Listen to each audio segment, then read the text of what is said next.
Thanks are hot. Bamboozled. Penn State loses to Ohio State 20-12. First thoughts, first deep thoughts, film room, and all of your fan questions answered on this week's episode. Welcome in. It's Monday, October 23rd. Appreciate everybody being here. Make sure if you haven't already, make sure to like the video and subscribe if you're on YouTube. And if you're listening on podcast form, please make sure you subscribed. Be with you in just 1 second. Shout out to Jeff and Brian on YouTube already. Appreciate you guys being here. Make sure you like the video and let us know what your thoughts are. Just let those fingers fly in the comments today on YouTube. We understand where you're at because we're there with you. Welcome into Hardcore Penn State Football. I'm Cory Lestochi. With me, as always, the great Shawn Kane. How are you doing today, Shawn?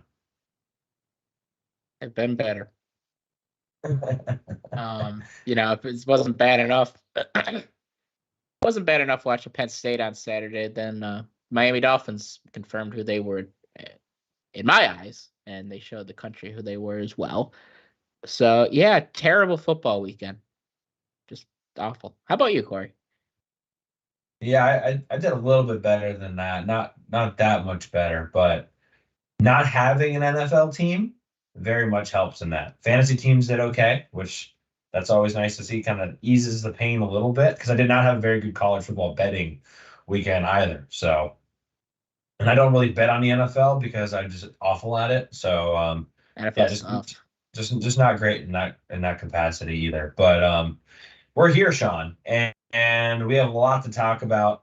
I have like a whole list of like first thoughts that's like a page long over here. So we're going to talk quite extensively. But instead of doing like our normal like positional breakdown, I think we're just going to get into the fan questions towards the end of the show. You guys sent us like over 50 fan questions. And we're answering all of them. Yeah, we're not gonna be. A lot of them are the same thing, so I think we're gonna be able to double and triple up. I think we got about 7 or 8 questions to answer, but some of them are pretty funny as well. So I'll give a little like challenge out. I'll read off the best comments. If there's some good comments in the YouTube channel. I will say this, and if you're new here, you might not be more aware, but I'm guessing, Shawn, you're going to provide a testimony that I think most of the fans are going to probably appreciate more than I'm going to. But I don't think anybody's wrong as far as, well, no, people are wrong, but I don't think either of us are going to be wrong as far as, well, people aren't wrong about their emotions, but I think some people are wrong about their exits of the game.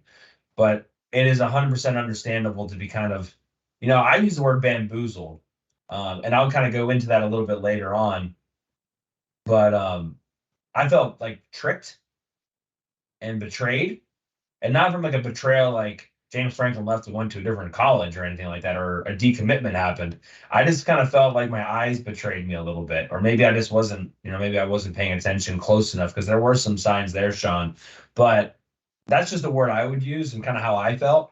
But I can totally understand frustration and anger and anguish and a lot of other things. So, Shawn, what are your first thoughts on this game? We can just kind of go one through one here, and if you say one, I'll check it off my list, and we can kind of go through. I think you'll do a better job surmising the overall feeling, and I definitely want to be the one that talks about Drew Aller because I think I'm going to hit on it maybe a little bit harder than even you will.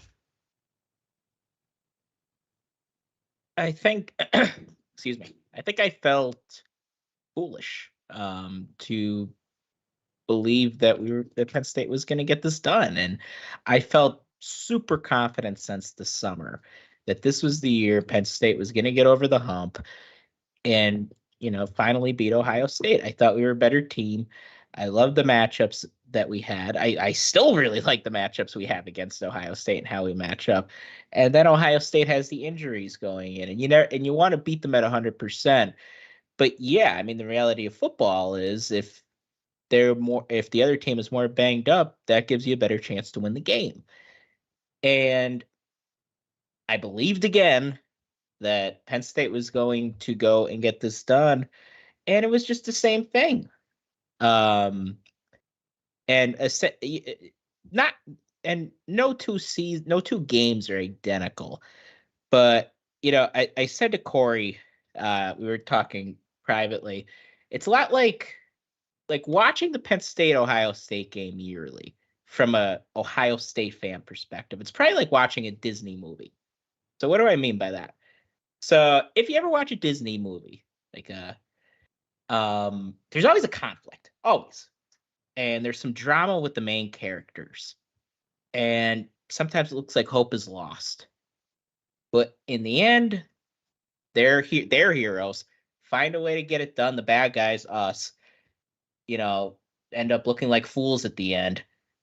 And they come out the winner and everybody lives happily ever after. And for us, it's like a really messed up version of a Disney movie where just like the villains win. It's like watching, I don't know, Empire Strikes Back or something. It's just the same thing over and over and over again. And I think the fans are tired of it, and I'm tired of it. I'm tired of I'm just tired of I'm just tired of this all the time. I think that's how a lot of the fans feel right now. And different people, and this is a conversation we'll have. I think different people have different opinions on where we go from here, but I think that's the general feeling in the fan base. And that's my general feeling. What impresses me the most is in this Disney saga, if you will, Penn State continues to find different ways to lose this game. It is not the same way every time. I mean, just the last 2 years, for example. Last year, Penn State commits 4 turnovers. You can blame the turnovers. This year, Penn State not only wins the turnover battle, they actually don't, have any turnovers themselves, and they still lose the game. So it's just kind of like damned if you do and damned if you don't. And, we were pretty big defenders of Sean Clifford, and we thought Sean Clifford gave him a good chance to win that game last year, despite all the turnovers and stuff that he had. He still had a really good game statistically, and we thought he should have played that game. A lot of people wanted Drew Aller at that point in the season, and now you have Drew Aller, and you're still not able to get over that hump. And so it's the same thing, right? It's like you needed something in between what Sean Clifford brought last year. And yeah, he brought production, but he also brought turnovers. And then you needed something more than what Drew Aller brought to the table, which was consistently nothing. I mean, it wasn't bad, but it wasn't good either. And you needed something in between.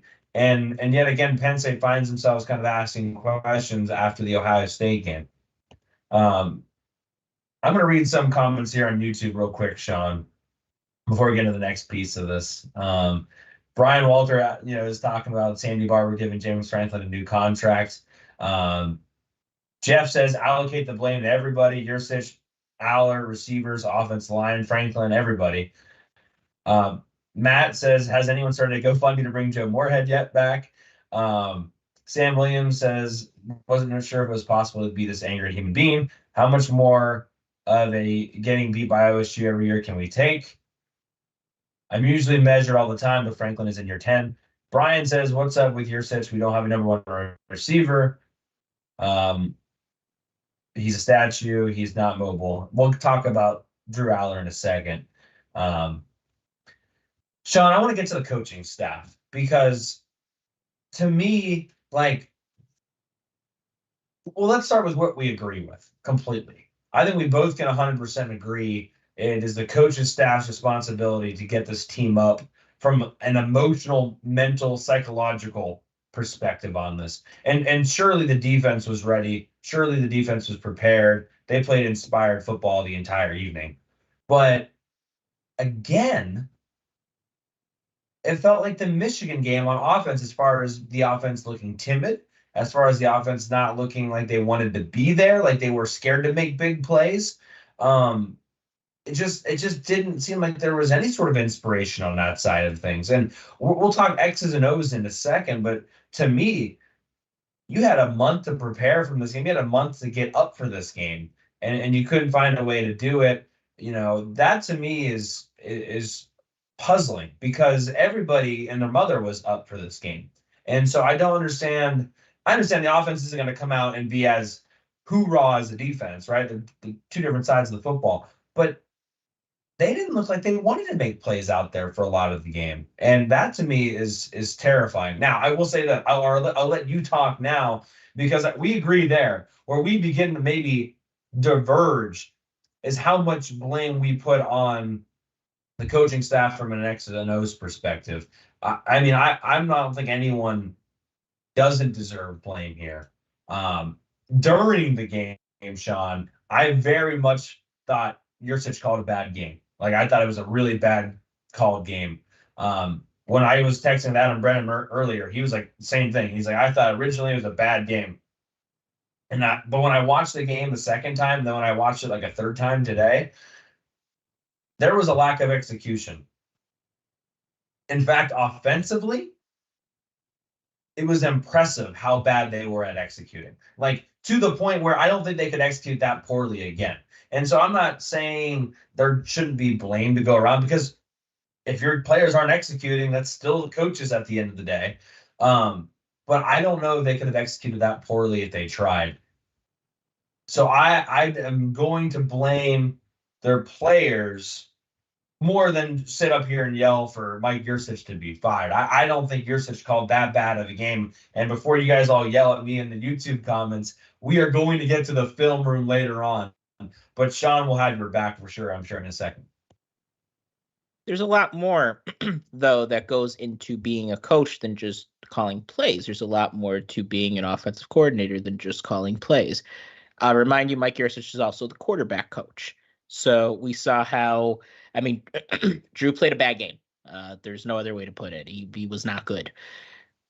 Well, Mike Yurcich is his position coach and his offensive coordinator. So there is nobody more involved in Drew Allar's preparation, daily preparation, weekly preparation, than Mike Yurcich is. So that ultimately falls on Mike Yurcich. Watching the plays again, yeah, there were some times that Mike called some good plays. There are also some not so good plays mixed in there as well. But yeah, ultimately, the coaching staff has to try to get the most out of what they have. And I don't believe this is the most that Drew Allar could do. I don't believe this is the most that Nick Singleton could do, although I thought Singleton played all right, but we're going to get into him, and I have some thoughts there. The receivers, again, I think the problem there, we don't have a true number one, and we're asking a number two receiver to be a number one and a number three receiver to be a number two, and so on and so forth, and it's just a mess. But yeah, I mean, it's on Mike Yurcich and James Franklin to get this offense fixed by the end of the year. And if they don't have it fixed, I would give them to the bowl game, and then I want Mike Yurcich fired if they don't get it fixed, because it's on him to be able to fix it. And like I said, there's a lot more that goes into play and to being an offense coordinator than just calling the plays. Yeah, that's a good point, Sean, as far as being the quarterback coach and having your guy prepared. I think that's a really good point. I don't know what, you say fixed. I don't know what fixed is for this offense, right? Like what is fixed? It's not, they're not going to be what they were last year. They probably not going to be a shell of what they were last year. You know what I mean? Like that they just, so I guess here's my thing. And I don't want to go too far down this because we actually have a fan question about like what they need to do before Michigan. Sure, I got an answer for that too. Go ahead. But like I don't know what the best, Nate Bauer had a good way. He put it really well on three. He said two things that kind of like impressed me. Was the Iowa game the best thing that this offense could be? Like Drew Allar, really high completion percentage, took care of the football, nickel and dime down the field, scored touchdowns when they got in the red zone. Is that the best they can be? And then the second part of that, which will, I think, steer us to the Drew Aller conversation next, is if Drew Aller, who, again, didn't throw an interception on Saturday, hasn't thrown one in his career at Penn State yet, including last year, he didn't throw an interception during the 15 practice in the summer. Nate Bauer had an interesting kind of funny point, but the truth is, what were they running in practice? Like, in my mind, practice is the perfect time to throw interceptions. And they were parading that around like that was a good thing. And now in hindsight, it's like, maybe we wanted Drew Aller to throw the ball over the middle in practice and have some turnovers, because now we're October 23rd, Sean. It's a little bit past just getting the practice now. You're in the, make moves or get left behind part of the season. And it doesn't seem like Drew Aller is ready to rock and roll. So those are the two things. So I guess my point is, if he's not ready to rock and roll by October 23rd, how much is that offense really going to improve by the end of the year? Yeah, I mean, it begs the question, what was Drew Aller doing in practice? Was it just this? Was it just he's checked down Charlie and no throws over the middle? And I don't know, maybe it was. I wasn't there. But they seemed impressed with him in the press conferences, but it's hard to gauge because James Franklin's not going to get up there and go, yo, Drew's really afraid. So it's not going to happen either. So it's hard to take too much out of that. I'll answer the question as how I have some ideas from, in case Mike Yursich is listening. I think number one, get Nick Singleton out in space more. He tried that, and I think that would have worked on it was 3rd and 1. Get him more involved in the passing game. I don't like how he's just not consistently creative. He does some creative things, but it's not enough. He needs more of it. A lot like how the Patriots, back when Tom Brady was the quarterback, would use their running backs. Like Danny Woodhead would always be there to catch the ball. Ben Jarvis, Green Ellis, and I'm here to tell you, Nick Singleton's a lot more talented than those guys, and I think he could make a lot more happen. Same thing with Katron. Katron's a very capable receiver, so I think he's got to start calling plays and getting creative and getting different ways and finding different ways to get them the ball. Also, and this is something Cory and I cannot answer because we do not know the answer to this. James Franklin always preaches, don't turn the ball over. Are they being overcoached? Is Drew Aller being overcoached not to make a mistake? And I don't know the answer to that, but he looks afraid to make a mistake. It's the same thing, and we're gonna get into Drew, but he looks timid, and I think we raised the red, maybe an orange flag, a bright orange flag last month about this, that he looks afraid to make a mistake, and you're not going to win games like this. And we said it back then. You will not beat Ohio State, Michigan, being afraid to make a mistake. Yeah, so those are two things that I think they could maybe fix. Let's talk about Drew Aller, and I'm going to probably go on a long rant here because that was really what I focused in on for the last 2 days. I tried to just really put together as much information as I can. We're going to go into film room after these kind of first initial thoughts, and I'll show you some of it. So if you just don't believe me, just hang on, 15, 20 minutes. I'll show you examples of all of this, I promise you. And if you're on social media, I'll probably clip them together like while I'm talking, so it'll be easier for you to see. But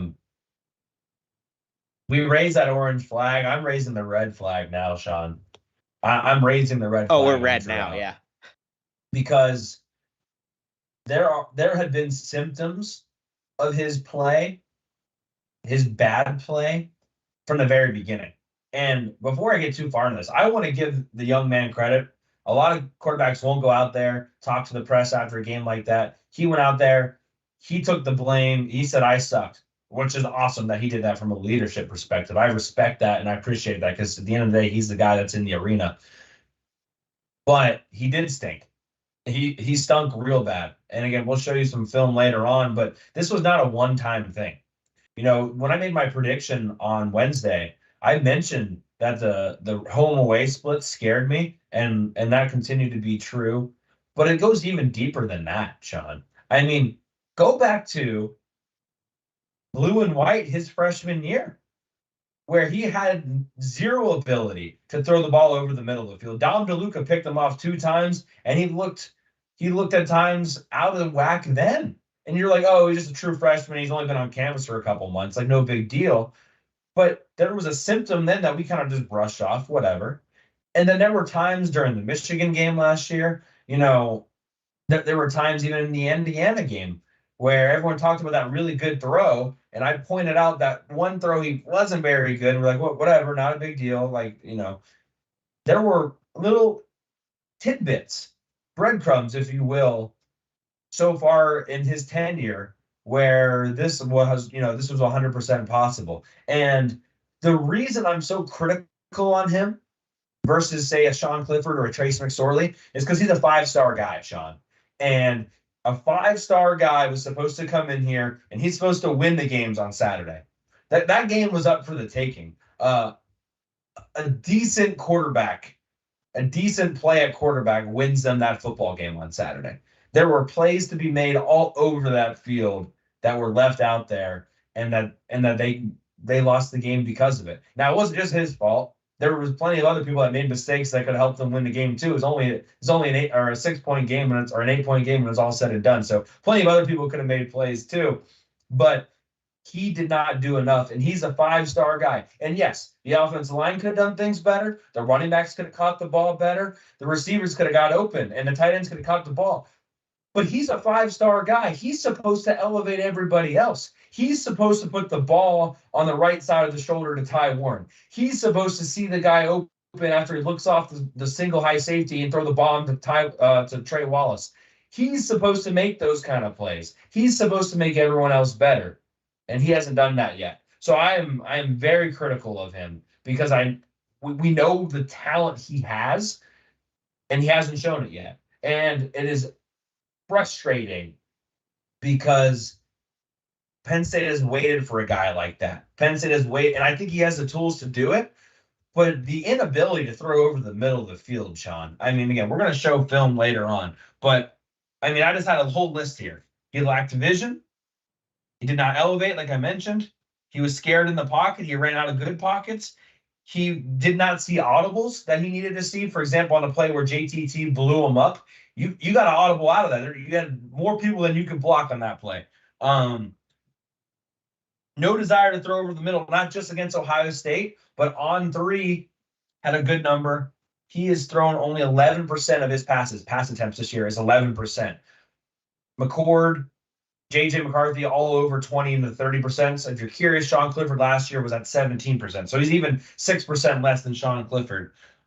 He's not a threat with his legs, and he didn't throw even a good deep ball yesterday. And the threat against the legs, to me, is the scary part, because you have to do one of two things, Sean, if you're going to be a good quarterback in college. You've got to be able to throw the deep ball to stress the defense vertically, or you've got to be able to run with your legs and stretch the defense horizontally. You've got to be able to do one of the two things. Otherwise, the defense can kind of do whatever they want. And he does not have the legs to be a Trace McSorley. And so he's got to be able to do it with his arm. And you're not going to be able to do that if you're not taking shots in the middle of the field. That might have been the most critical I've ever been of anybody on the show ever, Sean. Yeah, usually it's me. Yeah.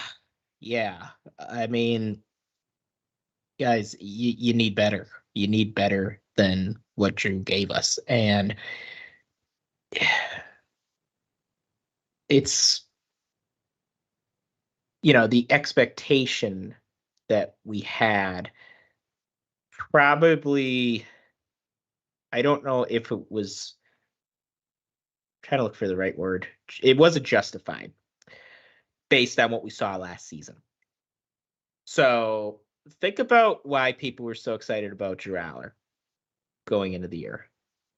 Like, think about yourself when you're listening to the show. Why were you excited for Drew Aller? Well, he's a 5-star quarterback. Okay. So was Rob Oldham. So was Anthony Morelli.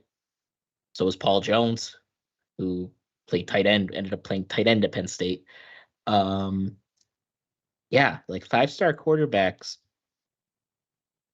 it's not some slam dunk. There are a lot of 5-star. Graham Mertz was a 5-star quarterback. And he looked like Graham Mertz Wisconsin edition yesterday or on Saturday. Another reason you were probably excited for Drew Aller. Well, I mean, look how he looked against Purdue. The drive he came in against Purdue, he threw 2 nice passes. One of them was dropped and we punted. That's what happened against Purdue. Well, he looked good when he got into the games late in mop-up duty. His best game was against Ohio. Not Ohio State, Ohio University. So really, guys, I don't think the hype was ever really justified. And maybe part of that's on me and people that have platforms, and maybe, but when you really look at it, it wasn't justified because he hadn't shown us much anything. Now, do I think Drew is done? No, you got to be able to come back from this. And I appreciated that he showed a lot of emotion at the press conference. But it's about redirecting that emotion and that bad feeling he had into having success and not getting down on yourself, and getting better from adversity, because there's a lot still out here for us this season. And I know people really probably don't want to hear this, but we lost by 8 points on the road to the number 3 team in the country. The season is not over. And certainly Drew Eller's career is not over. It's up to him and the rest of this offense and this coaching staff to fix what happened. And for a performance like that to never replicate itself again. Yeah, and I want to make sure that's clear. I think Drew Aller, I'm not a quarterback coach. I don't know how hard it is to fix those things. I don't think his accuracy is amazing, but I don't think his accuracy is bad. Like there was like that Ty Warren throw is going to upset me because he threw it to the wrong shoulder, almost got picked off. But he's shown, like, the throw to Caden Saunders was an excellent throw. So like he has shown the flashes to do it. And I think the vision thing and the staying in the pocket thing, and I think those things can be fixed. I don't really know how long that takes. I don't know what that's like, but I think those things can be fixed. Dumb on YouTube put a red flag for each item on Cory's list. So that's pretty funny. Yeah, and you're right, Sean. Like, and I don't want to talk too much about this because of the fan question regarding this, but I do think they can improve before the end of the year. I just don't know. I don't know how that gets fixed. I think it can be. I just don't know how. It's going to be hard to fix him mid-year, no doubt about it, because there are things that he does. In addition, I agree with everything you said on your list. Like anticipation on throws, like he doesn't throw guys open. He doesn't hit guys out of the breaks. He's late a lot, and we're gonna get into that. There are plays that people blame this guy or this guy, but no, if you go and watch the play, Drew was late. Drew was late throwing the ball. So ball placement, anticipation. To me, and this will be tough for people to hear, I don't think you fix that in a year, in a month. Right. They could fix it eventually. I don't think you could fix that particular thing within a few weeks. Yeah, anticipation is probably the more challenging one on that list. But I mean, we're going to show some plays where it's like, why weren't you throwing that ball right then and now? And so we'll talk about that. I wanted to mention Higgs. Our buddy Higgs had a good point. Curious to see if Mike Yurcich comes back down onto the field to help with those in-game adjustments. Right now, he's back up in the booth this year. And Franklin's mentioned it's like, yeah, they can make some tweaks before halftime, but some things you just have to wait until you get back into the locker room and can kind of have him digest it. Maybe it's worth having Yurcich come back on the sideline and help his quarterback out. I mean, I'd be curious if that's something that's asked tomorrow during the press conference, but I think that's actually a really good point. So I wanted to throw that out there too. Let us know on YouTube if you think that's a good or a bad idea. Okay, I wanted to mention the T formation. We didn't see the T formation on Saturday. I think I understand why. A couple of reasons why. Number one, Khalil Jenkins traveled, but I don't know how healthy he was. He's been out last 2 weeks now, or maybe just one, but hadn't seen him for a while. One, but then we had the bye week too. Right. So maybe two. It had been a minute. Don't know how healthy he was. Don't know they really thought he was going to be able to be a factor in the run game if they would have brought him out there in that kind of H-back, fullback formation. And then Angel Rapplier, which is his backup, was out. So you would have been looking at maybe you're going to your third string H-back in the T formation. Like, is that Joe Schlaffer? Is that Jerry Crott? Like, I don't even know who that is. We've never even seen that third string H-back. So that's one reason why I think they didn't go to it. Additionally, JB Nelson, who was cleared to play, did not play. And so you're missing him at the left. You're missing him at the left guard spot. And Vega Ione, God bless him, still young, redshirt freshman, didn't have his best day. Didn't kind of got pushed around him and Hunter Norzad, who Hunter Norzad's had a really good year. Hunter Norzad, I don't know if he was trying to like just help Ione out, but his snaps were low. He was getting blown up. Ty Williams and Michael Hall in the inside for Ohio State's defensive tackles, they had a really good day. They had a really, really good day. And that you can't really run the T formation sweeps or off tackles if you're getting internal pressure. It just doesn't work. If you get blown up on the inside, you're not going to have success with those plays. Think about what Newton did during the Illinois game. And then the only other point I wanted to make as far as maybe why you didn't see that, it looked like, and I think T. Frank mentioned this, on that 4th and 1, which frustrated the hell out of me when they called that timeout just to punt it. But they were sending Drew Shelton on the field to be a 6th offensive lineman. So it seemed like they were going to go to a big man package, but not a T formation package with Drew Shelton in there. Maybe that was like their, okay, we can't do T form. We're going to do something with a 6 offensive lineman, but we didn't see that. And just for the record, I think they should have went for it in that situation. I just because I don't think the play calling was awful or bad doesn't mean I agree with everything that they did. There's lots of things I didn't agree with. I hated the play call on the trick play. I hated the play call for the 2-point conversion. I didn't like that they punted it there. I didn't like that they didn't punt it on that 4th and 3. So there's a lot of things I disagree with the coaches. I'm not trying to give them a free slate, but I didn't think that offensive play calling was awful as people thought. But anyway, any thoughts on the T formation, Sean? Yeah, I mean, first off, we weren't in 3rd and 1 very much. Now, I thought at first down, I thought we did all right.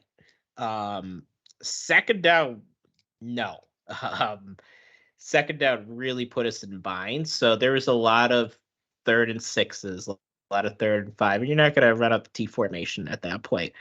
But really, I don't know if it would have worked because our guys were getting beat so bad on the line. It's no secret that the running backs haven't had their best. That they both played better last year, so that probably factored in. On the 4th down that you're talking about, I understood punting, but what I didn't like at all, what I absolutely hated, was, okay, we run the guys out for the T formation. We don't line up. We call a timeout, and we punt. We don't even try to draw them off sides. So I didn't understand the point of that at all. I think James Franklin really didn't know what he wanted to do. And for whatever reason, he just called timeout and we just punted. So I just think he probably didn't know what he was what to do. Different formation too. They hadn't gone to that 6 offensive lineman this year. You wonder if there was a personnel issue. Somebody didn't come out that was supposed to come out, and they weren't organized. Maybe, and that falls on the staff. So, yeah. Since we're talking a little bit of running, that's a good place to go. Yeah, I want to bring something up that I noticed over the weekend. So, Cory, there are very few people I've never criticized on this show associated with Penn State. Terry Smith, he's one. I don't have anything bad to say about Terry Smith. Anthony Poindexter. One other coach I don't think I've ever criticized on here. Jaywan Sider. So why am I criticizing our ace recruit or our ace recruiter and a pretty darn good position coach? I did some research and I noticed one common thread with every single one of his running backs. Every single one of them that he's recruited, their best season was always their freshman year. Devin Ford, Noah Kane, Keybon Lee, Nick Singleton, Katron Allen, Keziah Holmes. Why? Like, why is that? And every single one of the running backs that he's ever recruited have transferred out. None of them have graduated, have finished their careers. They might have graduated. None of them have finished their careers at Penn State. And except the guys on roster. So I just find that very odd, very peculiar. And I don't know if there's something going on with how Jaywan Sider develops his running backs, but I think it's concerning. I think that's weird, and I don't think you see that in a lot of places. So I don't really know why that happened, but I just thought I'd point it out. Yeah, I didn't realize that none of them have ever graduated from Penn State before.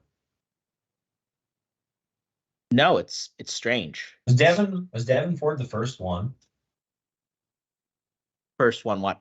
Like that he recruited? Was it Devin Ford's first one? I think him and Kane came in together. That's right. Yeah. And then Journey, Brown, and Miles, he coached them, but they were already here.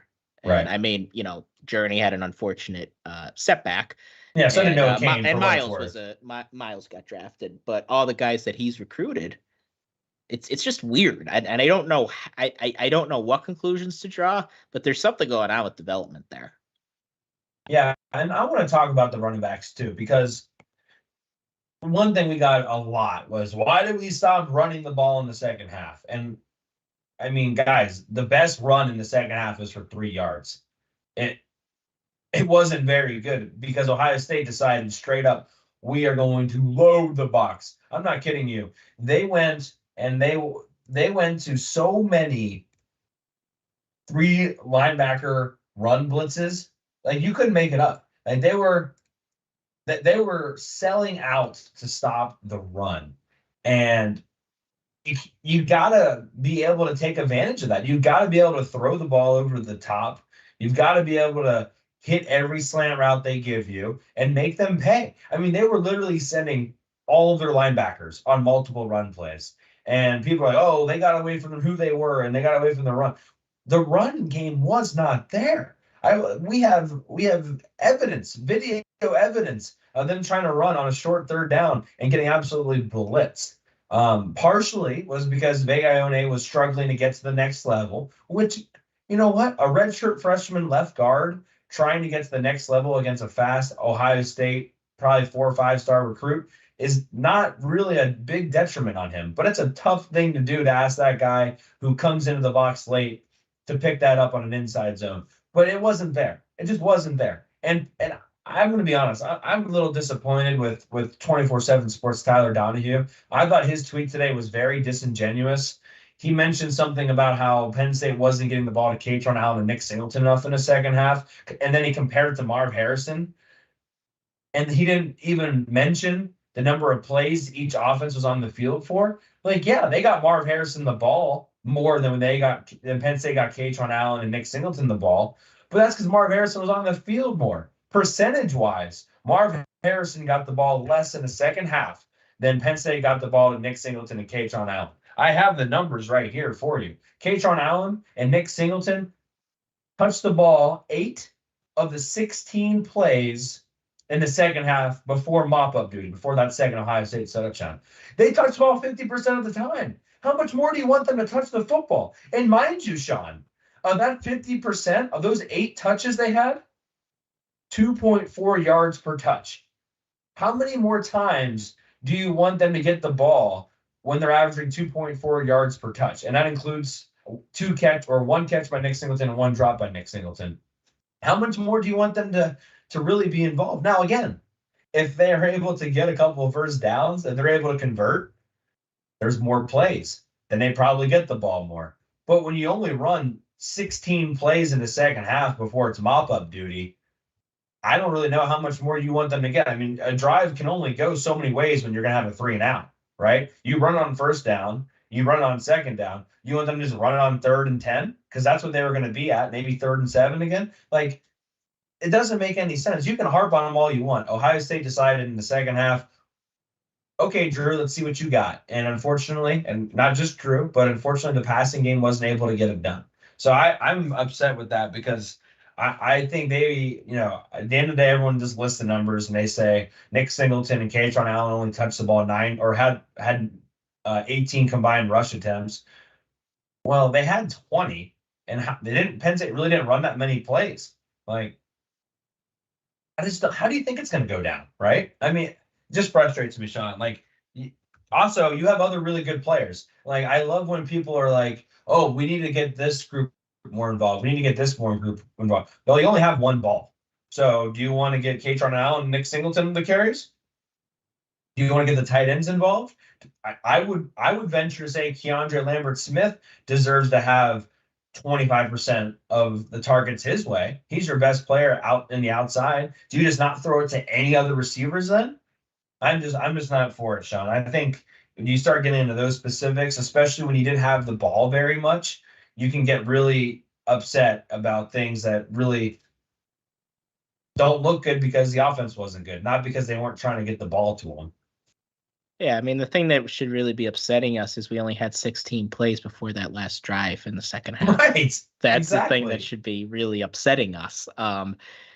The most amount of plays Penn State ran before that last drive where they scored the touchdown, most amount of plays they had was 7. 7 plays. That was our longest drive of the day up to that point. So reality is nobody was touching the ball. Now, do I think they could get it to Nick Singleton, Kaytron Allen in more creative ways? Yes. Yes, that's something that I touched on earlier. I think that's a very valid critique. Get them in space.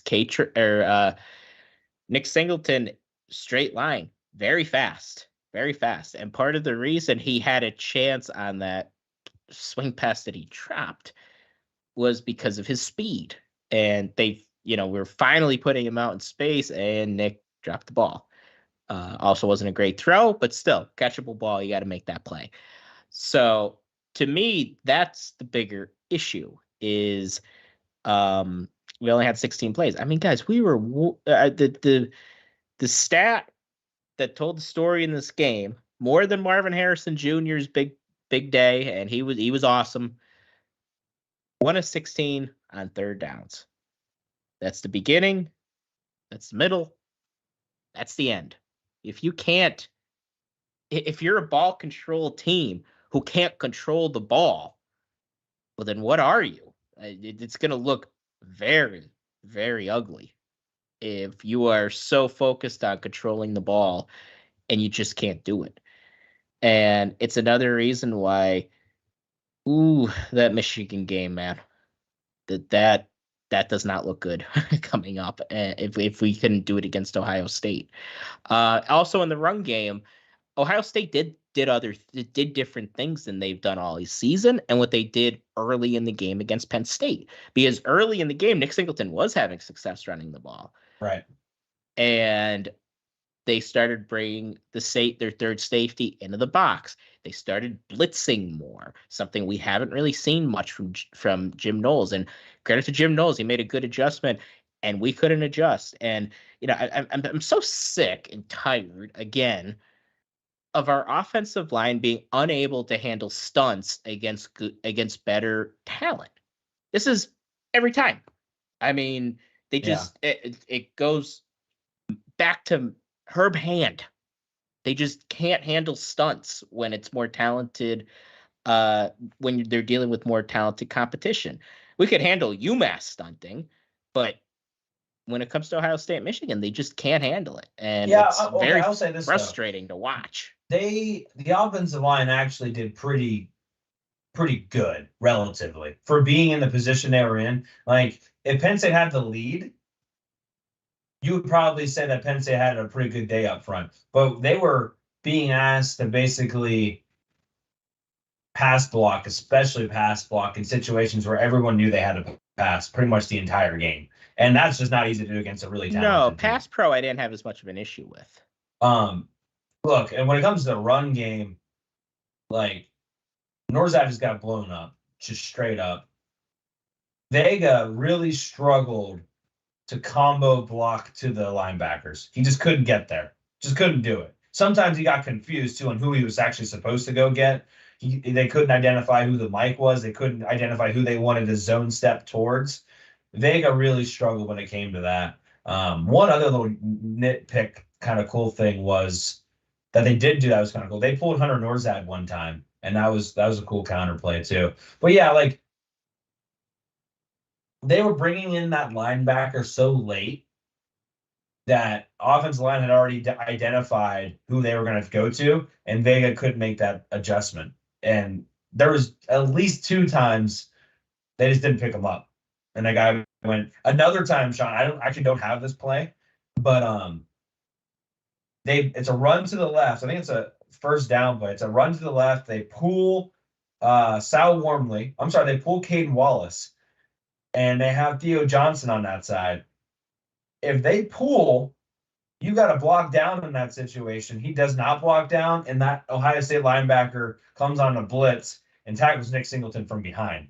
And that's just like blocking 101 if you step down towards that. And so just little thing. It just comes back to the same thing, right? Execution. Did not execute simple things that you should be able to accomplish. And I'm going to show some of those in film in just a second. Sean. Yeah. I wanted to we hadn't talked about the defense at all 47 minutes in. So I wanted to at least give some defense. I have just a couple of defensive thoughts. Number one, most important, obviously, they played well enough to win.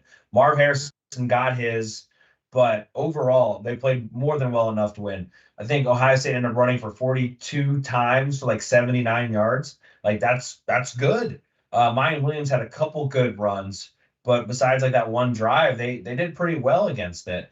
The defensive ends crushed all day. Like they did really well against the pass rush or against the offensive line of Ohio State. That Simmons, left tackle for Ohio State, he's really not good. He's really bad. He's basically having to hold denied in the Sutton and Adisa Isaac the entire game. They called him once. They probably could have called it every play. So D-line was good. I thought Zane Durant played well. I thought Devon Ellis played well. Beeman was a little he walked himself out of play a couple times, but he also had some really good plays in the second half. Daquan Hardy, Johnny Dixon played phenomenal. I thought the safeties played really well. And then Kalen King struggled. And Kalen King probably lost a lot of money on Saturday, unfortunately. Just I don't know if it was fair, Sean, to put him in the slot. Not as comfortable probably playing out of the slot.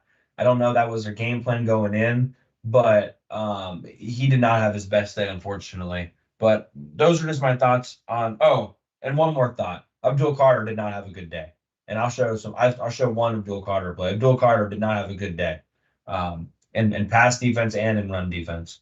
But that's what I got for defense. Yeah. Just want to make one more note about Vanga. He's gonna be good. Third string left guard. Just don't think he's ready for that. All right. So defense. Yeah, Chop going down was a bummer. It was. We only had 2 sacks, but again, sacks don't tell the whole story about what happened in the game. I do think they did a pretty good job keeping pressure on McCord, made him uncomfortable at times.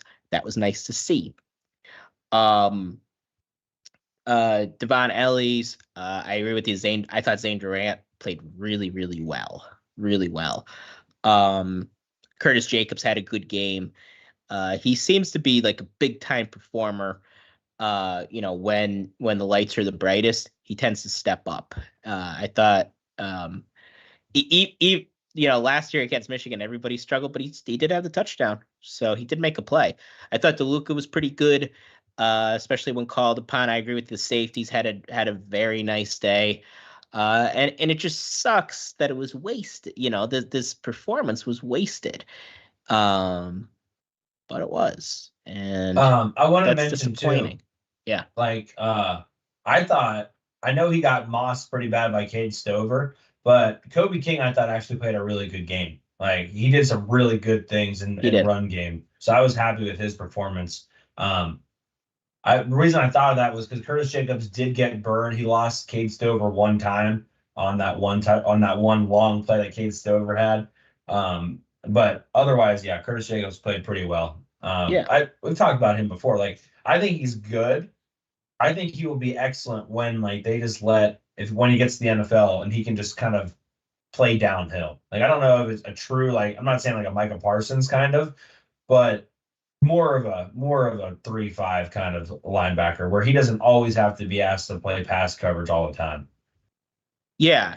I think he's an interesting prospect at the next level because he's athletic and he could do a lot of good things, and he tends to step up in big moments. But yeah, so I think he's an interesting prospect at the next level. Cornerbacks, yeah, Daquan Hardy balled out. No question. It helped that Emeka Egbuka didn't play.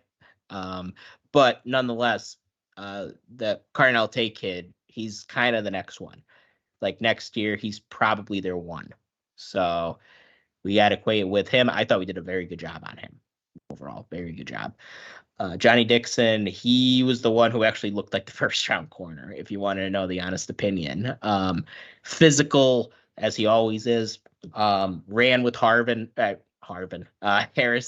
times. Was in his hip pocket on one pass breakup. So he had a good game. And Kalen King, I was pretty disappointed with how he played, to be completely honest. He was the one part of the defense that I was really bummed out with. And the thing when you're playing against a guy like Marvin Harrison, okay, he's going to make some plays here and there, and you live with that. He's a great player. He might be the best player in America. But you want your guy to be able to make a play or two here and there, especially if he's a first. Excuse me. Especially if he's projected to be a first-round draft pick.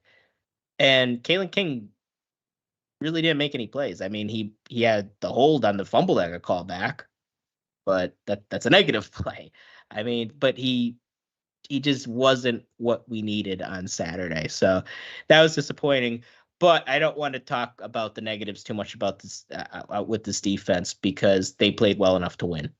You hold Ohio State 20 points at the shoe, you find a way to get the win, and we didn't do it. So that sucks. I see a lot of people on YouTube right now are talking about trying to get Urban Meyer to come back to Penn State. Just awful idea for so many different reasons. But yeah.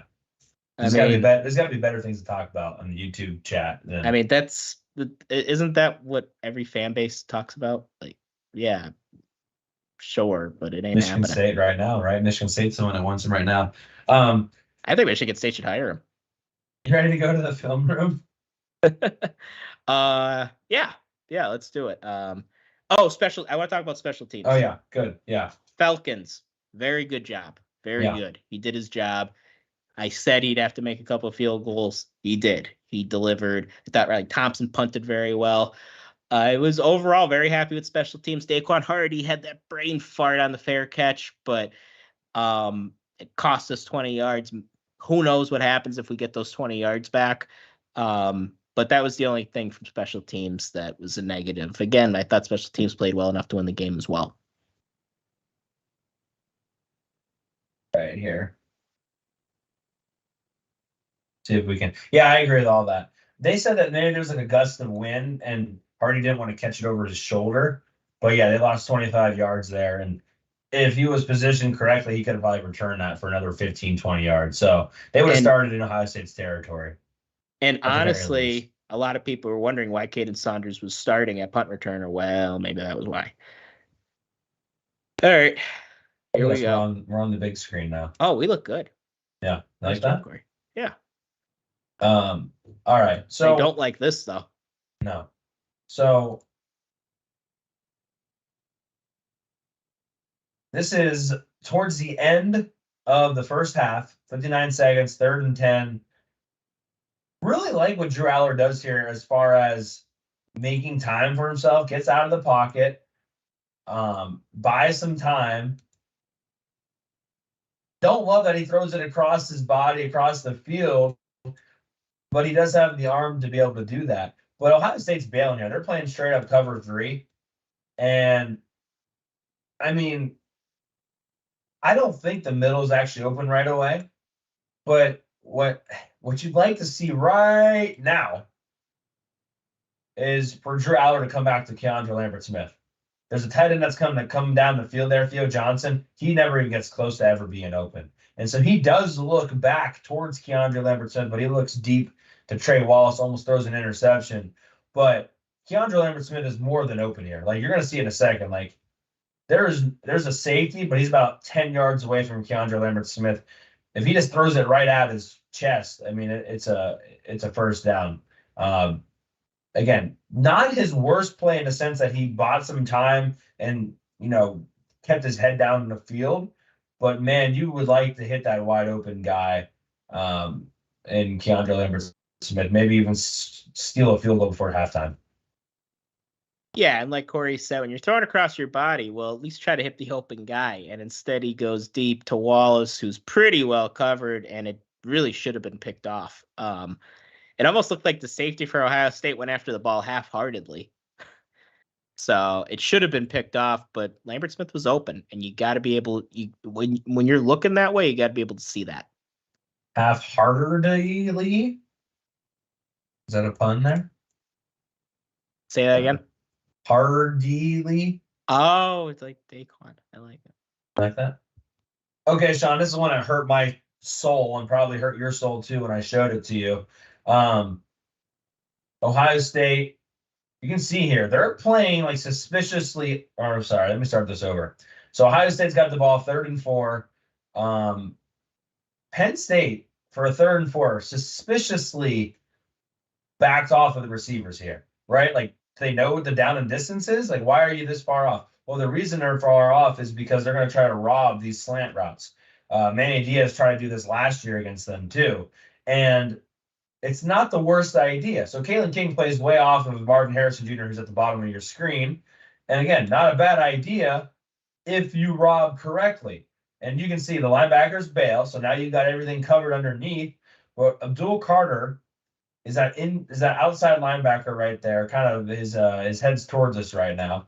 He is supposed to rob Marvin Harrison's slant route. Curtis Jacobs, who's right next to him, is supposed to keep an eye on Cade Stover, and everything's covered.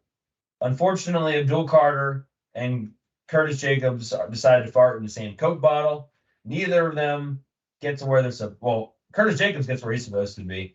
Abdul Carter does not get where he's supposed to be. It's an easy pitch and catch for Ohio State. And if you're watching at home, you're probably like, what the heck are we doing? Well, if Abdul Carter gets to where he's going, look at McCord's eyes. It never goes off of Marvin Harrison. And he never looks anywhere else. If Abdul Carter gets there and now, this is a pick 6. I mean, it's not even close. It is a 100% pick 6. And he never gets to where he's supposed to be. And it's just one of those ones where it's not the end of the world, but when you watch it in film, you're like, oh, that was a big missed opportunity. Manny Diaz is disappointed with it. Yeah, watching the game live, you got the feeling that 10-6, it almost felt like 20-6. Yeah. And we could have really used a defensive touchdown. Yeah, that was a total missed opportunity by Abdul Carter in pass coverage. And they did bring Johnny Dixon on that blitz, which he almost got home again. Yeah, I mean he's got a knack for it, man. But yeah, that one was a little bit disappointing. Dottam said, "Do you think that Kayla should have sat down?" Yes, he should have sat. He should not have started running upfield. You're 100% correct, but he was sitting there for quite some time as well. So, like, yes to both. Like, he should have sat there longer. Maybe. Aller season, but I think Aller was already kind of looking deep. I think his mind was already made up. I think the clock had run out in his head. He was going to release that football. I don't know if he ever even looks at Keandre. I don't think he knows where Keandre Lambert-Smith even is, whether he's running or whether he's still. Maybe he needs to throw his hands up in the air more. But yeah, Sean, I mean, just think about this. If they get this pick 6 here, they go up 13-10. I think Ohio State probably could score again, but what does that just do? How does that maybe change, like, Ohio State having to play from behind now? Like, that changes the complete complexity of the game. So I wanted to show that one. One of the few things that the defense did wrong.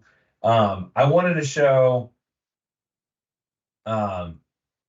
there's just some bad plays by Drew Aller here, and I'm going to show some of them. This is on the 4th and 3.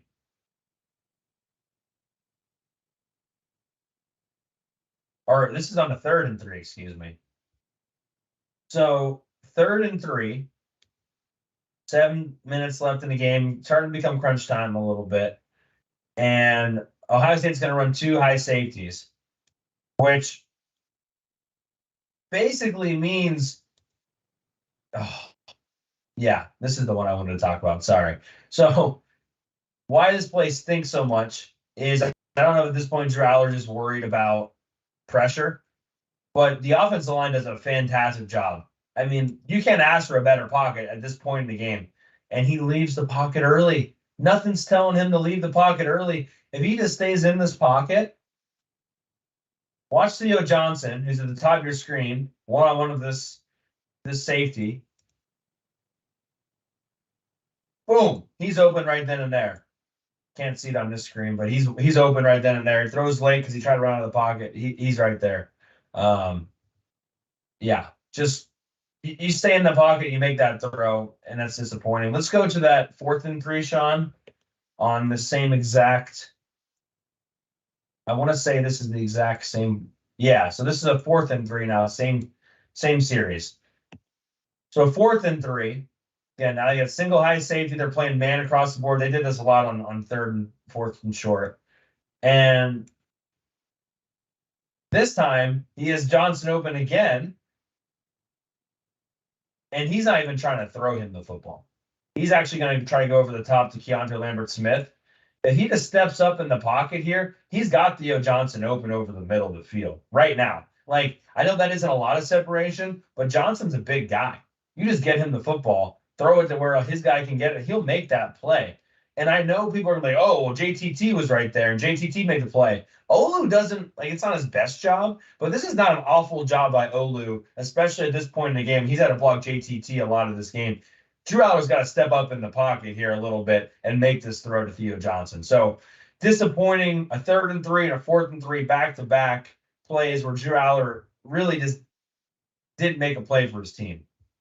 Yeah, and on the 3rd and 3, one of the things Drew has done well since he started has been feeling the pocket. He does not feel the pocket well there. And again, something he doesn't do well consistently. Here we go. Again, steps into away from the pocket for no reason. Again, I'll tell you, right when he needs to throw the ball. Here. Yeah. Here. Yeah. As soon as Theo's coming out of his break, that ball has to be there. He's got the size advantage on the corner. That's got to be there. And, I wish you guys could see. Or safety, excuse me. Like, it's not out there in time. And not everybody's going to run wide open when you're playing Ohio State and Michigan. That's not the way this works. These guys are really freaking good. This is not UMass where guys are just going to be running wide open constantly. So he's got to know that and trust his arm enough to get that ball out there. And it's just, he leaves the pocket for no reason and he throws it too late. So, I mean, I want to show. No bueno. This one is later in the game. This is actually technically in mop-up duty. But yet again, 3rd down, 3rd and short. It's like 3rd and 2. I know it hasn't popped up yet, but it's like 3rd and 2. And another low snap. Yeah, that was a common theme. Constant. They're going to run these, this mesh concept Caden Saunders sits. They're in zone, so that's technically the right thing to do. I don't really care. Throw it to either one of these guys. Why is the ball not coming out right now to Caden Saunders or to Keandre Lambert-Smith? Like, they just gave you the first down. Now, Keandre Lambert-Smith, he does drift in and makes this harder. But the ball should already be out to Caden Saunders or to Keandre Lambert-Smith. He now throws this ball so late. And then Keandre Lambert-Smith, again, drifted a little bit, probably should have cut up field. But, I mean, again, at this point, the game's already over. But why are we not throwing this ball right then and there? Like, this ball needs to come out immediately. Yeah. And we've seen that time and time again. And that was the glaring one to me, Sean, where I was like, why did that ball not come out? Yeah. Again, timing. Yeah, I don't know why Keandre Lambert-Smith, I don't know why he ran. I don't know why he ran that route like that. But again, if he just, they're right in front of you. You just pick one. And Ohio State's letting you have that. They're in a quasi prevent defense at that point. Just get it to your guys. And I mean, credit to Drew on that drive. He was very good that drive. Maybe it's because he let it loose a little bit. You see what happens when you don't play tight. But yeah. Oops, not the one I wanted to show here. I wanted to show this one. I don't even want to like tell you anything more than I want you guys to see this. I want you guys to see this play. So when we go to the next play, you understand why Mike Yurcich did what he did. So 3rd and 2, and they're going to run the ball. Now, Ohio State, I mean, look at them all. They're all blitzing. They've got one-on-one on the outside. I mean, they've sent the house. They've sent 8 people. Engage 8. Vegaione does not get to that guy. It's blown up. No chance. No chance. You can say you can bounce the outside. Probably not against Ohio State's defense. Like, you're probably not going to get going. So I want you to see that because everyone's mad about Mike Yurcich. Why aren't we running the ball on 3rd and 2? Well, look what happened in the 3rd quarter, 3rd and 2. Because now let's go to the play that really upsets me and I think could have been at least the first down, if not a touchdown. And that is this play right here. All right. So now, 3rd and 1, a little bit later in the 3rd quarter. Ohio State again is going to send the house. Look at them. They're all coming. And they actually didn't fully blitz this time. But, I mean, it doesn't matter. Look at the amount of steps they took. I mean, that's more than just a read step. And what does Penn State do? They actually run the fake. They throw this little, whatever you want to call it, swing route, whatever. You see Ty Warren there's blocking. They've ran this play multiple times. I love people were like, oh, they've never ran this before. They ran this little screen to Singleton all the time. If you remember, Sean, this screen was actually the call for offensive pass interference against Michigan last year. Similar concept. So they run this, and Singleton drops it. Now, two or three things here. First one, I think Kane Wallace probably needs to block Jack Sawyer a little bit better to keep that throwing lane open. 2, I would like to see Nick Singleton get a little bit more depth on this. I know it's hard from where his position was, but that's not a great angle, and he doesn't give himself much of a window. But the throw is definitely behind him, but it's still got to be caught. And if he catches this clean right now, I am taking Nick Singleton. I think that's ransom. I'm taking Nick Singleton to pick up this first down, if not a touchdown. It's one-on-one to the end zone, and he's got, 15 yards to the boundary he can still go if he needs to? Like, there's no reason he doesn't get the first down, let alone the touchdown here. One missed tackle, and he's gone. And, again, he kind of has the angle there, but then he befuddles it, and now it's a different story. That, to me, was a good example. People are like, oh, Mike Yurcich was getting cute. No. Mike Yurcich got blown up earlier in the quarter on 3rd down, so now he gets creative, and his team can't execute. Yeah. This is what I wanted. This is what I was talking about that I want to see more of. Get your guys out in space and have them make a play. And this is a good example. Now, like you said, Wallace doesn't do a great job on Sawyer. So I think that's why the pass was a little bit behind Singleton because Drew was trying to fit it in. So really, upon watching it closely, I could understand why I was behind him. But Nick's got to catch that ball. That's a big moment in the game, and you got to get it done. It's a catchable pass. again, it's not right in his breadbasket or anything, but it's catchable and you got to make the play. And I want to see more of that. I know it didn't work, but I want to see more of that as the season goes on. That's one way that I think this offense could get fixed. I just want to show people again that are watching the difference between early on and later on. So this is when, oops, wrong one. That's a good example too of Singleton getting stuffed. But I want to show, I think it's this one. Yeah. So I want to show this again. Look how this defense is. Look how they're aligned. I don't even care about the play. Now, look at how they're aligned in the first half. When Penn State was running the ball well. Look where their safeties are. Look where the linebackers and their posture is. No wonder they were able to run the ball better. Look, you got you got 5 guys in the box. Look at that linebacker on the outside there. I think that's Ransom against the safety. Look where he is. He's not like super focused on the run yet. Everyone's a little bit more hesitant. They're not coming downhill nearly as fast. Look where the safeties are still. That's why you had so much success compared to what you saw in the second half. Like, they didn't abandon the run. They had to do something different because Ohio State had adapted. So I wanted to show the difference there. Sean, do you want to end on a positive note or do you want to end on another disappointing note? I just want to comment on this. So, and then we could end on a positive. Okay. So, this comes back to complimentary football, guys. So Drew Aller is not making anything happen in the passing game, and neither is the receivers. Receivers overall didn't do a good enough job getting open either. Not absolving them on this. They didn't have a good game. This comes back to complimentary football. So there we go. We're able to run the ball. And then they start cheating up against the line. They're daring us to beat them throwing the ball. And we can't do it. So, and then it starts affecting the run game. And then suddenly the offense can't do anything after halftime. So yeah, that's what happened. Yeah, this is another example too. This is actually a bad job by the offensive line. They don't pick up the stunt very well. But I still think he hits Dante Cephas here in rhythm. And Dante Cephas picks up that first down right there on that slant route. Like,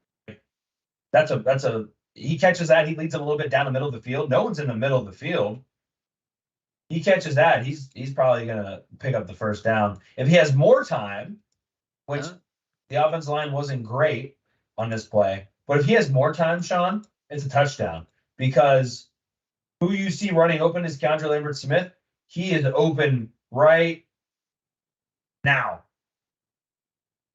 Now, he didn't have enough time on that play, but I think Dante Cephas is able to catch that on a good throw. That's what Dante Cephas did at Kent State. Catch slant passes and take it into big games. All right, positive note, you said. Let's go to the goal line stop.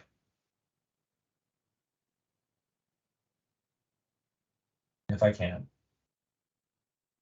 Goal line. I have the fourth down one. Where's the third down play? Third down play was that? I think it was Dom DeLuca got in there. I don't know how I labeled it.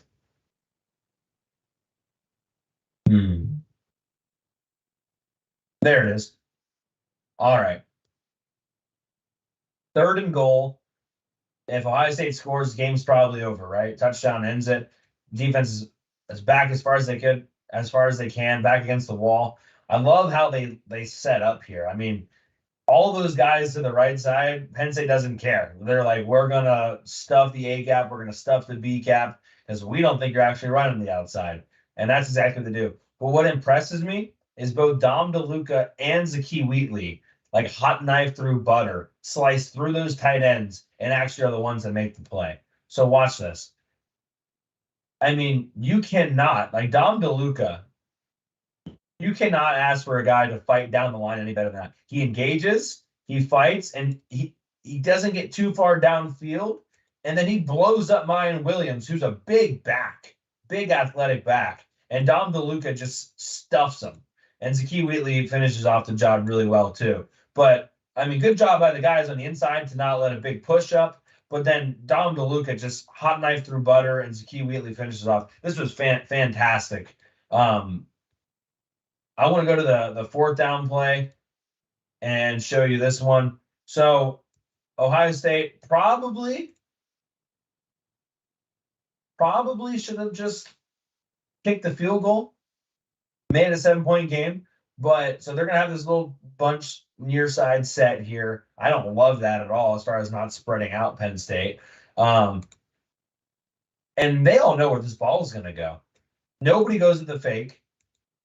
It's a good throw, actually, as far as ball placement. But look at how they rallied over there. Zakee Wheatley, Jalen Reed. I mean, we talked all week about how they were ready for the bubble screens and the wide receiver screens, and they made me look really smart because, I mean, you can't cover that any better. Wheatley, Reed, flowing through the football, and then when you get there, make your presence felt. So really good job there. Just fantastic job. And then that was like that was the defense just pleading with the offense. We're doing everything we can. Just get us some points. Just really impressed by that entire series by the defense. Yeah, that was such a gutsy stand by this defense. And I mean, guys, you have one of the best defenses in America. I don't know if it's the best, but it's top 3 or 4. I mean, just the hustle, and it's not just the superstars either. It's Dom DeLuca, it's Zakee Wheatley, it's Jalen Reed. I mean, everybody's involved. They play so well together as a unit, and they're really fun to watch. And the big question going into this game was, well, okay, how are they going to do against Ohio State? And they held them 20 points on the road. And that is a hard thing to do. And yeah, okay, Marvin Harrison Jr. had a day. He did. But 20 points is 20 points. And if you hold the team to 20 points, that has the capability of an Ohio State, especially considering they're on the field the whole second half. They are never leaving the field because the offense can't do jack poop with the ball. So, I mean, you got to be really, really proud of the way that defense came through. You ready for some fan questions? You know, the takes are hot. Yeah, we got a lot of fan questions. Again, thank you so much at Hardcore PSUFB. It's where you can drop them off. First question from For the Bloggy. What mid-season narrative storyline surrounding this team did you never in a million years envision being a narrative storyline back in August? Great question from our friends at For the Bloggy. The answer for me, Sean, is very simple. Drew Aller struggling more than I thought he would. Didn't think he was going to be a Heisman finalist in year one, but I didn't think that they would lose the game to Ohio State because of him and not even because he didn't have a turnover. Like, if he would have went out reckless abandon, had like 4 picks, like, okay, you learn from it. But to lose to Ohio State because of him, and again, not just because of him, but if he didn't even have a turnover, that to me is like rut-row. And so I think we assumed maybe the passing game wasn't going to be there because of the receivers. But I think the fact that we're turning our attention to Drew Aller on October 23rd is something I didn't expect to in August. Yeah, Drew was a great answer. I'm going to go with the run game. I thought this run game was going to be a lot better than it was. I thought the offensive line, I knew they'd miss Juice, which they do, but I thought those other guys were going to be ready to step up and be better on the offensive line. And I don't think they've been bad, but I thought it was going to be a better line than last year. And so far, it's probably about the same in my view. Yeah, maybe a little better in passing. Passing probably maybe a little better in pass pro. Running, I would agree, not as good. Just like Nick Singleton, all of a sudden there's no explosion anymore, and that's who Nick Singleton is. And it's just very weird that all of a sudden he's just not an explosive runner anymore. To me, that's the most confusing thing. You know, in August, when we were hearing about Drew not having a turnover, or not having an interception through 13 or 14 practices. That's when I had an idea. All right, well, he's probably pretty conservative with the ball. I didn't think he'd be Ted Cruz level conservative with the ball, but I knew he was going to be careful.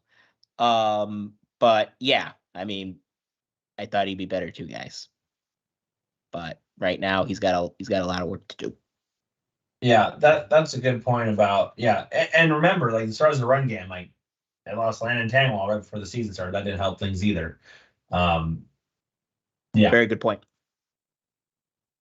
All right, next question here. Why is Dante Cephas not playing? I could just show the play real quick on why he's not playing. I think I have that one actually. Might be the easiest way to do it. The quick answer to this is he doesn't know the plays, or at least he doesn't know all the plays. And if you don't know all the plays, it's kind of hard to keep you out there. I think he's done some really good things at times, but he also had that one game where he really struggled to catch the football. So does he make, like, there was an argument or a question, like, if he arrived early in the spring, would it have been a different game? Like, I don't think so. Like, Dante Cephas is good, but he's not Marvin Harrison, and that's nobody else is. So, yeah, yeah. Cephas is good. I think Cephas is a good potential number 2, to be honest with you. But I think he comes back next season, doesn't he? I don't know that for sure. I think he has another year of eligibility. Yeah, I agree with a lot of what Cory said. It seems one thing about Drew, the miscommunications really don't happen with anybody else except Cephas. So, process of elimination, that's probably on Cephas. Yeah, but they have, like, the throw to Trey Wallace didn't seem like Trey Wallace was even going to look for the ball. He had a throw to Keandre Lambert-Smith where he wasn't even close to Keandre Lambert-Smith on that little comeback route. I think that was just a bad throw. Yeah, it's possible. When I first saw that, I didn't think miscommunication. I thought Drew didn't. Just wasn't close. Accurate. Yeah. I think another question I'd have is why did we only play 4 receivers till the last drive on Saturday? That puzzled me. And it was mostly Harrison, Wallace, and Keandre Lambert-Smith that played, and that's because we ran a lot of 12 personnel. That's who we've been all year. And okay, but the only other guys they played were Liam Clifford and Dante Cephas, and Liam Clifford is limited, and he kind of showed that in the game. He did not have a good game. And Cephas, we just talked about him. But, like, where's Malik McClain at? Like, Malik McClain just doesn't play anymore. Yeah. And then Caden Saunders, every time he comes in, he makes something happen.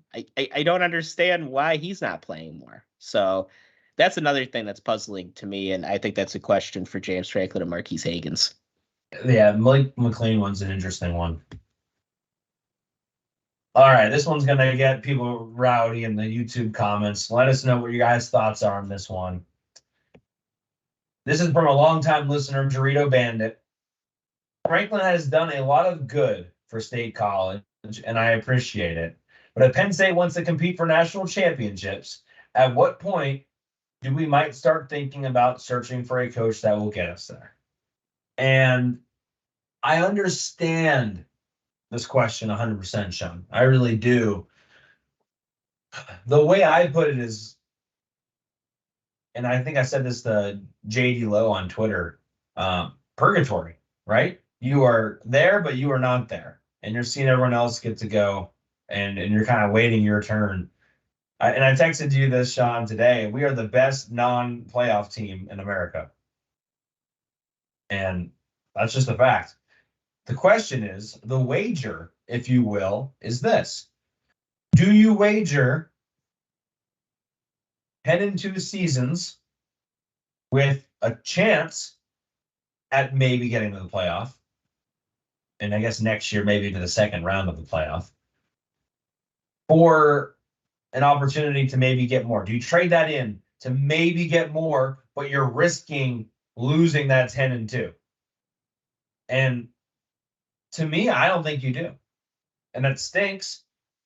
Like, if I knew for sure, if you told me right now James Franklin will never, the rest of his career, never make the national championship, okay, fine, then I'm going to risk it. But we don't definitively know that. We don't know how that works. But I understand completely. It's frustrating. I'm with you. It's a great question. And a coach that I think James Franklin is a lot like is Mark Richt. So Mark Richt was Georgia's coach pre-Kirby Smart. And Mark Richt was a very good coach. Won a lot of games at Georgia. He had a good year with Miami. Manny Diaz was defensive coordinator. But he had trouble beating Florida. He had trouble winning the big game. And Georgia was very good during his tenure. They didn't have a lot of bad years. They fired him after a 9-3 season. So it's not unheard of to let a guy go and get an upgrade as a coach. Now, Mark Richt was the head coach at Georgia for 15 seasons. So he had five or six. I think this is year 10 with Franklin. He had 5 more seasons than Franklin had before they finally got rid of him. And we all know Georgia football, their fans, they're rowdy. They literally bark at opposing fans. Like, I'd wager to say Penn State fans have more patience than Georgia fans. So they gave him a long time. So do I think in my heart of hearts, and my one pledge with you is to always be honest. I owe you, the people who listen to us, that. Do I think we're going to win a national championship with James Franklin? No. Because he's given me no reason to think that we could beat these elite teams that we need to win it. I mean, we haven't beaten Ohio State in so long. And when is he finally going to beat a team he's quote unquote not supposed to beat? When's it going to happen? And don't tell me 2016. I don't want to hear about 2016. I don't want to hear about 1916. In the last 5 years, 6 years, he just doesn't do it. And we win a lot of games, and that's great. And we're probably going to beat Indiana by 40 this week. But ultimately, your success in the coaching industry is based on how you do against the best teams. That's what you're judged on. You're judged on winning championships and getting it done against the best teams on your schedule, not the worst teams, the best teams. That's what you're judged by.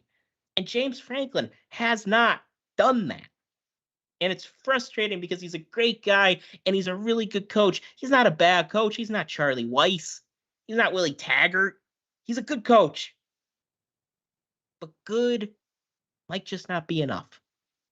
And I hope he shows me something in these next few years to make me think different. I'm not calling for him to be canned. I want to make that very, very clear with everybody. But you got to start getting it done, James. Got to start getting it done. Or my tune will change within the next few years. And really, guys, if you wanted to fire him anyway, he has like a gazillion dollar buyout, so it's not happening. At least for a few years. Yeah, and I think too, like the fans that are frustrated, I understand it, but acting like the season's already over. Now, I get it. Michigan, they don't match up better with Michigan, but they do get them at home.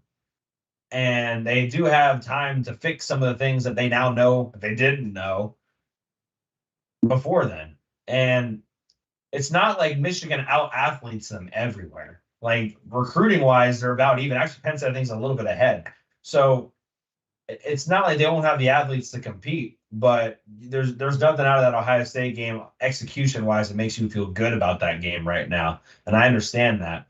But to act like James Franklin, and I'm not saying Sean, I'm not saying this, but other people are, like he doesn't have an opportunity right in front of him in a month. Like it's right there. Like he has the chance to still make this okay. 100%. Or not even okay, really good. So I think I like these questions. I think they're important ones. I just think it's a little early for that. Ask me again on November 12th, day after the Michigan game. Yeah. Yeah, I mean, 100%. He has a chance, and weird things happen at the Beef, so you never know. But, all right, this wasn't even actually a real question, but I loved it so much I had to put it in here. So Mark Thomas, insert sarcasm. Do you think Mike Yurcich and James Franklin are keeping things vanilla on purpose to not put too much on tape for Michigan? So all like the last month, people kept trying to tell Sean and I that the reason the offense hasn't been very good is because they didn't want to put too much on tape for Ohio State. And we were like, no, like these are legitimate concerns that we have.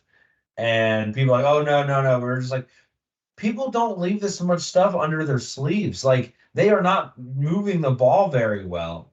And anyway, this is just really funny. So we appreciate that, Mark Also, Thomas. Cory, first off, I do love the question. Does this Bo Prabula package really exist? Is this real or is it gamesmanship?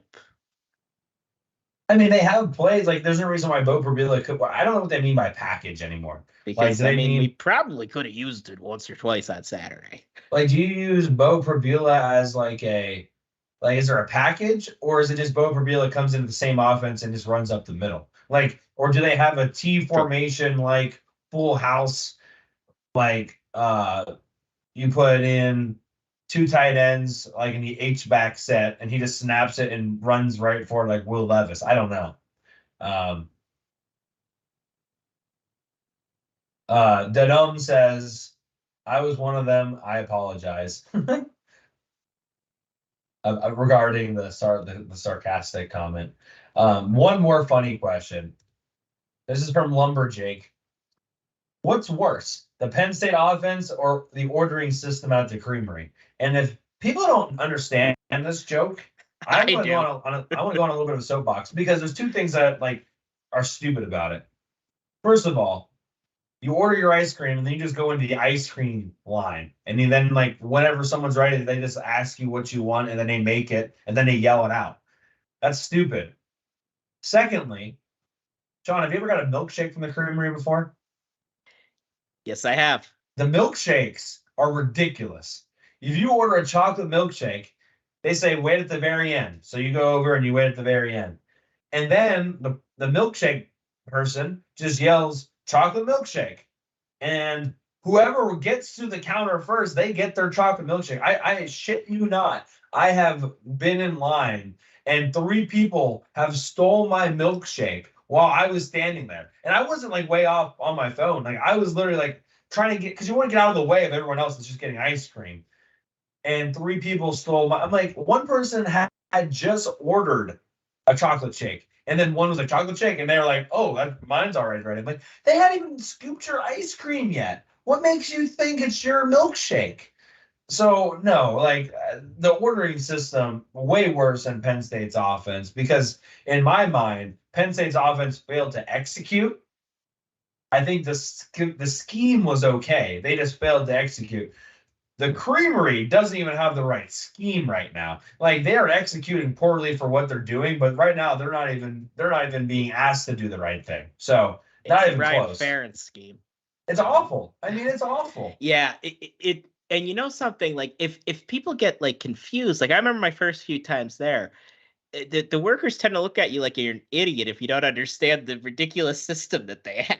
Yeah. And there's so many things, dude. Yeah, and it's if you've ever been there, it's a confined area. It's this very small area between the front counter and like they have a bunch of snacks right about, I don't know, 10 feet away, and you're all huddled up in this little area. So yeah, I would go with the Creamery as well. Just get a ticket system like everyone else in the world.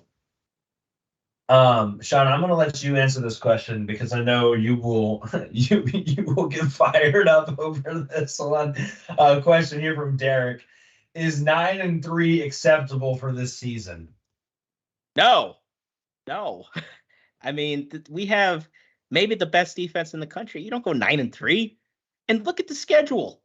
First off, we already beat the 3rd best team on our schedule, who I think by process of elimination, West Virginia, maybe Iowa.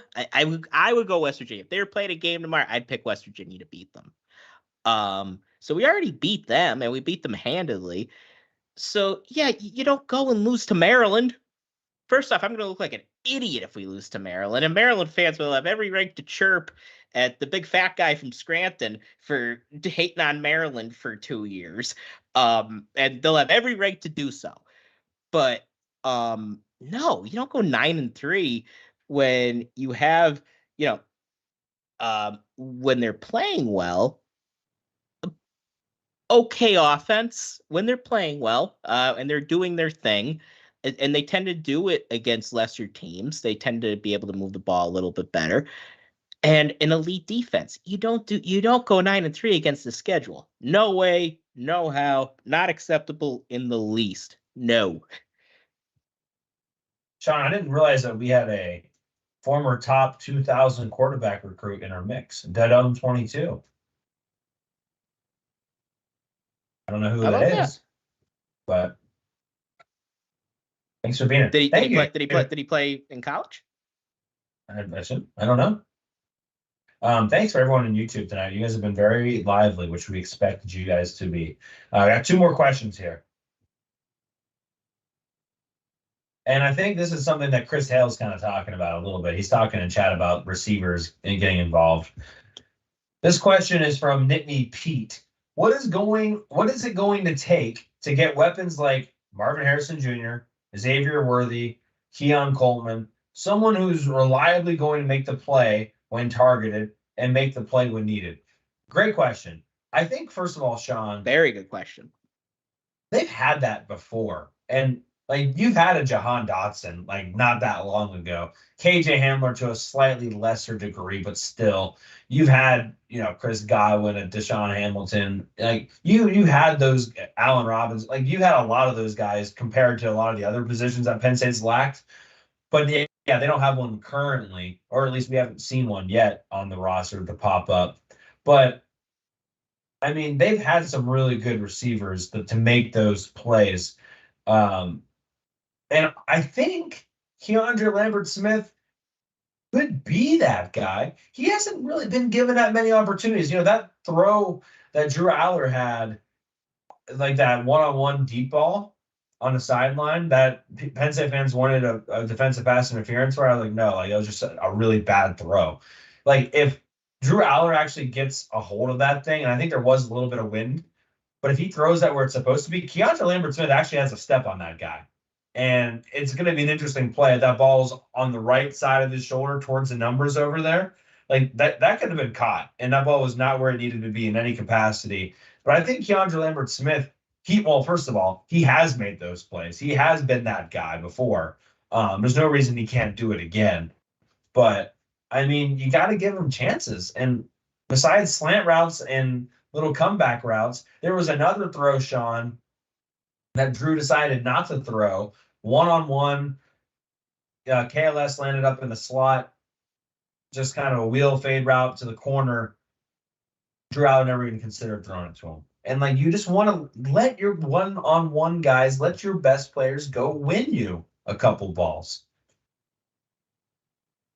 Yeah, it's about trusting what you have, because it's not like we have Iowa's wide receivers here. I mean, they're a good group. Now, again, question for the night: is good enough?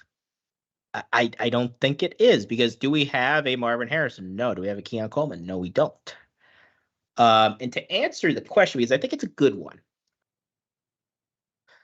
part of it goes back to NIL. And there were guys available in the portal. You might have heard of a Jimmy Horn Jr. We talked about him back when he was transferring from South Florida.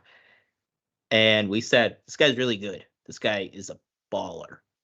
Went out to Colorado. He's playing with the Fighting Deons. He's lighting it up. I mean, Colorado's not very good, but they got weapons. They have players, and he's one of them. And we could really use a guy like Jimmy Horn Jr. in this offense. But it's going to take NIL. It's going to take being able to be able to pay for some of these guys, to get a guy who, although I think USC tampered, I was going to say Jordan Addison if he becomes available in the portal. Keon Coleman was in the portal. So a lot of it's going to come down to NIL and just recruiting better. Part of the reason Taylor Stubblefield is not here anymore is because he didn't recruit well enough. Now, I do like the receivers we have coming in this class. Maybe one of these guys are ready to play next year, because we might need them as true freshmen. And Penn State historically has had success with true freshman wide receivers. Go back to the Smurfs back in 2005. Yeah. And I mean, everybody wanted Dante Cephas too. Like he wasn't like maybe 1A, but he was like 1B. Like people were pretty excited to get Dante Cephas, and he wasn't Keon Coleman. He wasn't. They wanted maybe Caden Prather before him. His teammate too, Tez Walker. Who's the guy that went to from Oregon down to I can remember, but we recruited Thornton. Thornton, nice. Dante Thornton. Yeah, Dante Thornton, yeah. So just I mean, that's what it is. You go to battle with who you have, and I think the guys they've gone to battle with can do better than what they've done too. You know what I mean? Again, I'll go back to it. I'll beat this all day, Sean. The offense executed worse than I think they could have imagined. Like if they play this game against Ohio State 10 times, like that's probably the worst they're gonna play. Like it was really bad. So doesn't make you feel any better, but hopefully it's the worst we play this year. Yeah, we thought maybe that first half of Northwestern was gonna be the worst they played. No. I mean, it is statistically impressive to do that bad on third down, especially the average third down before mop-up duty was 3rd and 6. So it wasn't even outrageous. Yeah. Anyway, I don't want to go back down that rabbit hole. But last question, and I think this is a good way to transition us out of Ohio State. And so this is a good question. From Kopik, do you see this offense doing anything against Michigan? And if not, where do you see them improving before November 11th to be somewhat competitive? Love this question. Thank you for it. Good way to wrap up the show. Sean, I'll let you go first. I mean, like I said, I think maybe you could get the ball to your athletes more in space, and not just Singleton and Allen either. I mean, where were the bubble screens on Saturday? And the bubble screens, they're a terrific way to be able to get your quarterback into a groove. Maybe more of those. So swing passes, but overall, guys, I got to be honest with you. I think Drew Aller has some problems that can't be fixed within a month. And it's hard to fix anticipation. It's hard to fix ball placement. Like that stuff takes years really to fix, and it's possible it's improved by next season, but it's hard to say. Now, I guess one positive is Drew Aller does play a lot better at home. Now, I'm not going to tell you he's Patrick Mahomes at home. He's not. He hasn't had a game for over 200 yards in a month. But he runs the offense a lot more efficiently at home, including against Iowa. And Iowa, as bad as they are in offense, they do have a good defense. Now, that defense was on the field for about 55 out of 60 minutes when we played them. But still, he looked good that night. He looked efficient. The ball was where it needed to be. And it's not like he got all of his points in the fourth quarter. No, he played well throughout it. So maybe being at home, maybe that makes Drew Aller more comfortable. And also just finding different ways to get the athletes out in space. But overall, I still think it is a tough climb to be able to beat Michigan this year.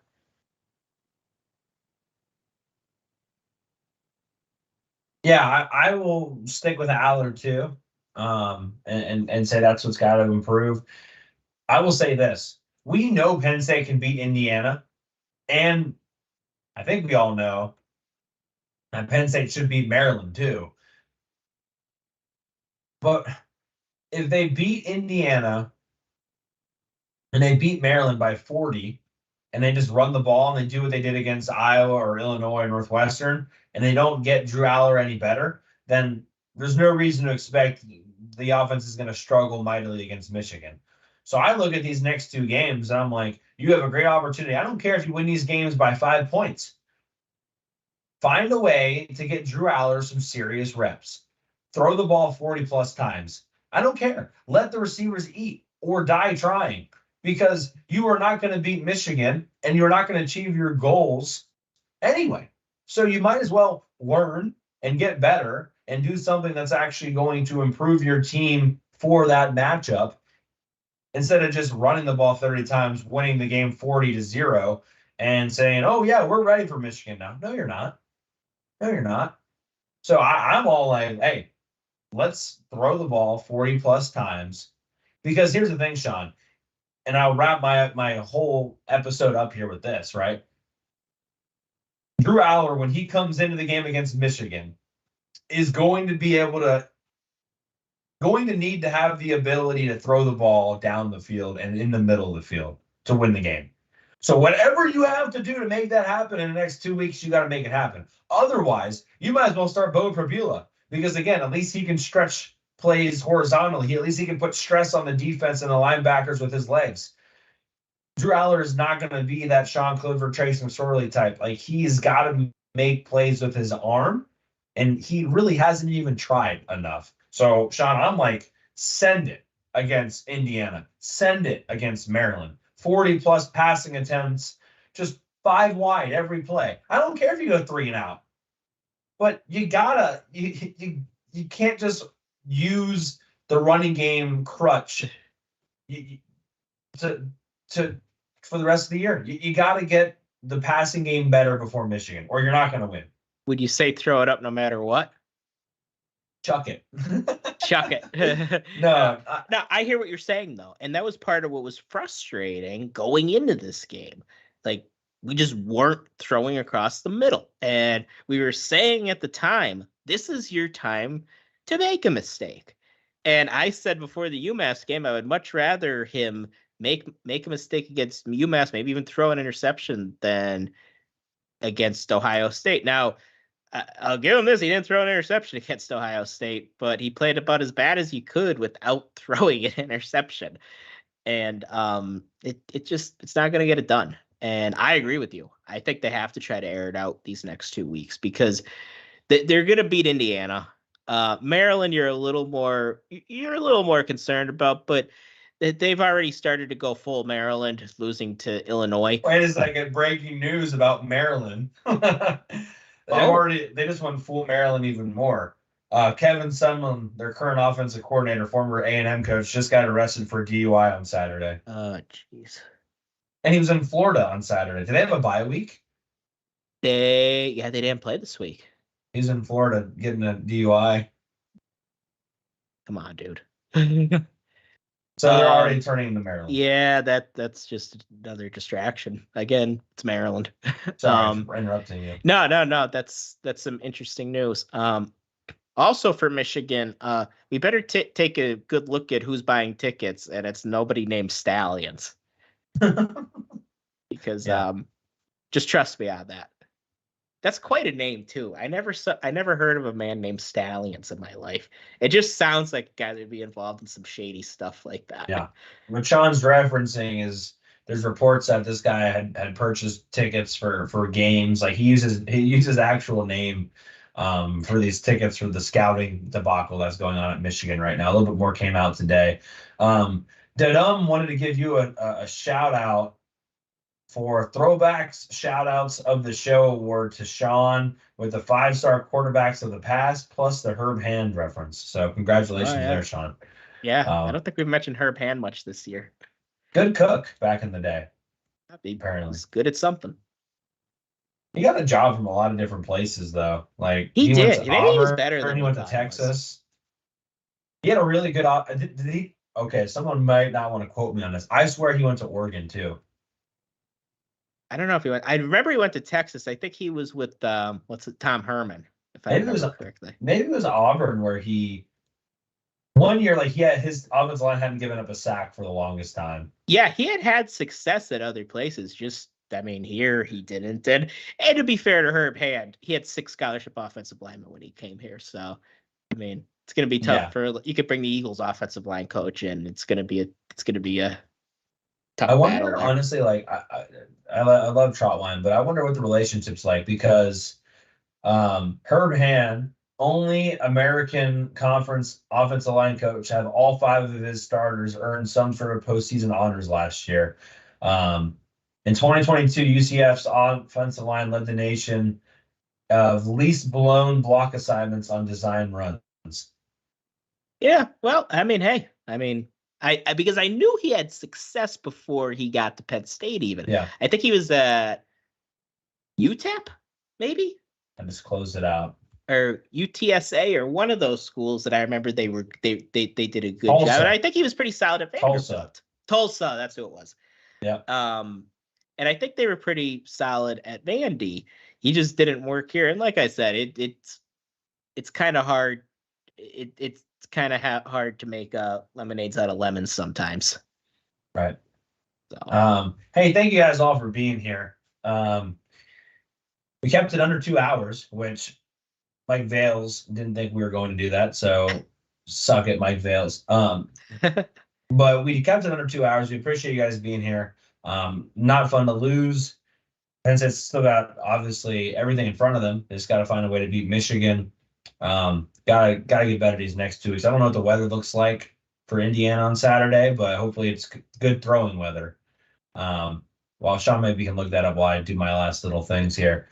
But if you're on YouTube and you haven't already liked the video and subscribed, please make sure you've done that. State Media obviously has a lot of great stuff coming out. The Pick'em is out.